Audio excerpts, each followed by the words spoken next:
Ex-Chief Minister Nongthombam Biren has declined to comment on reports that some BJP MLAs had finalized the name of Assembly Speaker Thokchom Satyabrata as the potential leader of the BJP legislature party.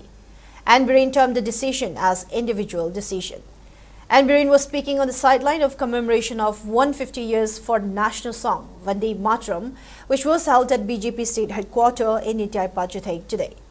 Speaking on the sideline of the function, and Biren expressed a deep concern over hardships faced by internally displaced persons and reiterated that restoring a popular government in Manipur is essential to effectively tackle the prevailing humanitarian challenges.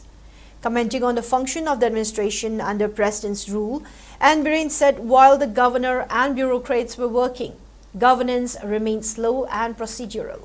He asserted that under the bureaucratic administration, files take time to move and the system becomes sluggish. Bureaucrats fear being questioned while ministers in a popular government take decisions on the spot.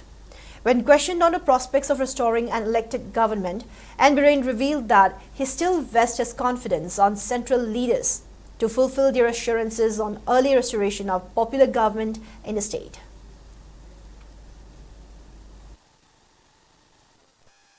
हम लोग दिल्ली में recently किया था 25 MLA एक साथ बैठ के north east का इंचार्ज समित पत्र जी खुद आए भवन में हम 25 बैठ के मिला और उसमें हमने रिक्वेस्ट किया मणिपुर का पब्लिक का डिमांड है और अपने भी डिमांड है कि पॉपुलर मिनिस्ट्री रखिए और आईडीपी वगैरह का ज़्यादा हार्ट फेसिंग इसको हम लोग सॉल्व करना चाहता है और ये पॉपुलर मिनिस्ट्री नहीं आने से नहीं होगा। उसी टाइम में समित पत्र जी ने भी बोला था हायर लेवल को हम इसका परस्यू करेंगे। नेक्स्ट डे में फिर organisation general secretary BL Santosh ji हम 6 आदमी जाके मिले। BL संतोष जी को हमने रिक्वेस्ट किया है सर ये पब्लिक का डिमांड है हम लोग का भी डिमांड है as early as possible Manipur में पॉपुलर मिनिस्ट्री रखिए। हम लोग साथ सब मिल के आ रहा हूँ मणिपुर पब्लिक भी ये गवर्नमेंट बनाना चाहता है। तो उसी टाइम पे संतोष जी ने मैसेज हाँ वी आर कंसिडरिंग इट हम भी जल्दी इम्फाल आ रहा हूँ बोल के उसी दिन बोला था।